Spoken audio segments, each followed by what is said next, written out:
Just work. That's really it. You know, you bounce off that. Look, the technique is easy. Photographic technique is simple. It really is. And the whole process, it's a very forgiving process. You can make a lot of errors and still wind up with a printable negative. I really don't think you really learn from teachers. You learn from work. And I think what you learn really is how to be, and you have to be your own toughest critic. And you only learn that from work, from seeing work.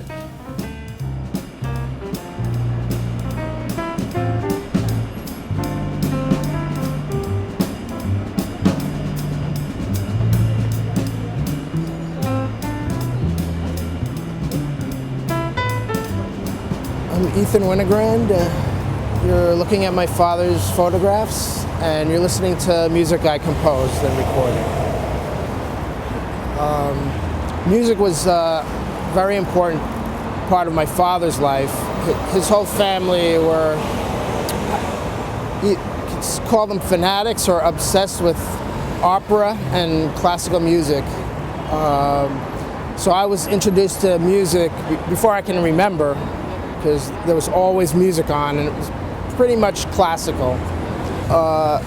Since he's most known for street work, I think that really just came about because you could go out anywhere in New York in the streets and there was always something to photograph, something happening.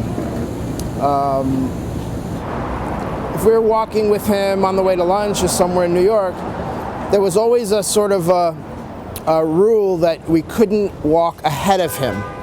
You have to stay a half a step, either even with him or a half a step behind to give him a clear view of what was ahead of him to photograph. So some people thought that was odd or strange because it was just completely the natural state of, if you were with my father walking down the street, that's how you had to operate. A lot of the photographs that take place in Central Park, I'd say a fair amount, my sister and I were with him because we spent weekends with him, and we'd always go to Central Park if it wasn't, horrible weather. And so there's one photograph in the show, in the book, that I remember very distinctly that we were there with him.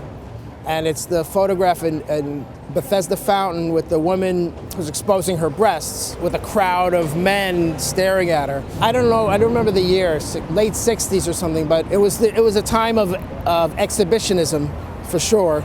And she just started slowly, almost like a strip, undoing her blouse, and he was taking pictures of her before, he continued to take her, and slowly this crowd came to watch her, and that's how that unfolded. It really was, and very quickly, within 5 minutes, maybe 10. I don't really know, I really wouldn't be able to give you any specific idea of my father in terms of politics, but it's very well known that the Cuban Missile Crisis was one of the primary moments for him politically. It completely changed his perspective in terms of politics, and mainly because during that period, however long it was, the most crucial period of 3 days, I think, where it was possible for a nuclear war to start, and I think it's basically he felt that he and nobody really had any control over their life. If a nuclear bomb can be dropped at any minute, it doesn't matter. You have no control. It could happen, and then everyone's dead, and so for him that was a major turning point, and he just sort of gave up on politics. He stopped voting, and he followed politics. He read the newspapers. He was very much on top of the issues, but I don't think he felt that there was any sense in actually being involved.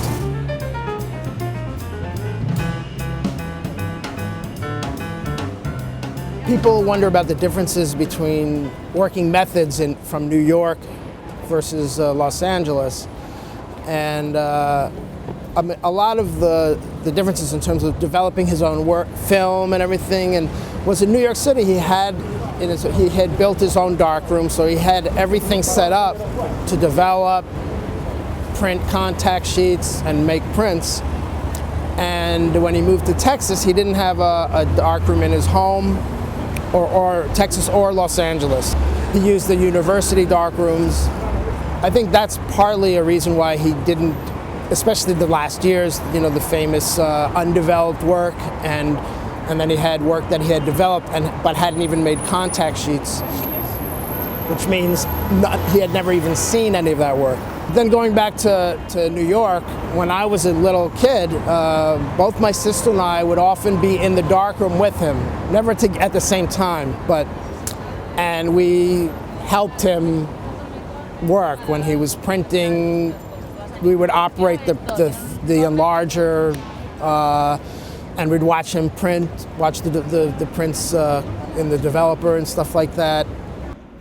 I learned a long time ago that I just go ahead and do it, and then I close the door on it, because I know that that's the way I function. And it's really, I don't deal with these things like they're masterpieces. I deal with them in terms of what I'm interested in at a given moment, really. And I could look at a picture and I could be interested in it for this reason or that reason. And I indulge myself that way. I learned a long time ago there's no one show or selection that's going to be fatal, or gonna send me heaven bound, you know, one way or the other. You know what I mean? It's not all that serious. I don't deal with it that way. I never have. You see that? You see that?